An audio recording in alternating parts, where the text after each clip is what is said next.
Hello friends, welcome to my channel বাবিস all activities.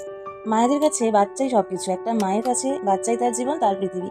সবারই একটা আনন্যাচারাল কালার থাকে, আর বাচ্চারা তো এমনিতেই সুন্দর হয়, কিউট হয়। তবু মায়েরা চিন্তায় পড়ে যায় যে আমার বাচ্চা ফর্সা ছিল, এখন কালো হয়ে গেছে, বা জন্মের পরে ফর্সা ছিল, এখন কালো হয়ে গেছে। কেউ কোনোদিন ফর্সা হয়ে যায় না, আসলে ট্যান পড়ে যায় বা আরও অন্যান্য কারণে আসল রঙটা কালচে হয়ে যায়।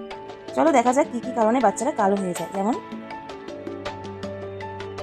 বাচ্চাকে বিভিন্ন রকমের প্রোডাক্ট ইউজ করাচ্ছেন, আজকে এই ক্রিম তো কালকে আরেক, এভাবে ইউজ করাবেন না।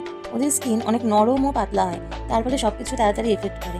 একটা ক্রিমে একরকম হচ্ছে, কিছুদিন পর মনে হলো ভালো না, তো পাল্টে দিলেন। এতে বাচ্চার স্কিন কালার চেঞ্জ হয়ে যাচ্ছে। একটা ভালো ময়শ্চারাইজার, সানস্ক্রিন যেটা স্যুট করে সেটাই আপনার বাচ্চাকে লাগান। প্রয়োজনে ডাক্তারের পরামর্শ নিন।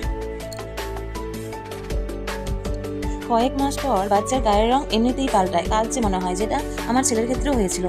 ও হয়েছিল খুবই ফর্সা, কিন্তু 4 থেকে 5 মাসের থেকে গায়ের রংটা কালচে হয়ে গিয়েছিল। কিন্তু এতে চিন্তা করার কিছু নেই। ঠিকমতো যত্ন নিলে, স্নান করালে, তেল মাখালে, আর যেসব কারণে রং বদলাতে পারে সেসব কারণ বুঝলে এবং তা থেকে বাচ্চাকে দূরে রাখলে বাচ্চার যেটা ন্যাচারাল কালার সেটাই থাকবে। বাচ্চাকে রোদে বেশিক্ষণ রাখা যাবে না।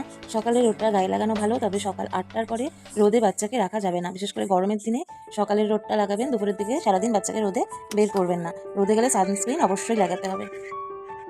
গায়ের রং উজ্জ্বল করতে বেশি করে জল, ভিটামিন সি জাতীয় ফল ও পুষ্টিকর খাবার বাচ্চার পাশাপাশি মায়েদেরও খেতে হবে, কারণ বাচ্চা মায়ের দুধের মাধ্যমে পুষ্টি পাবে।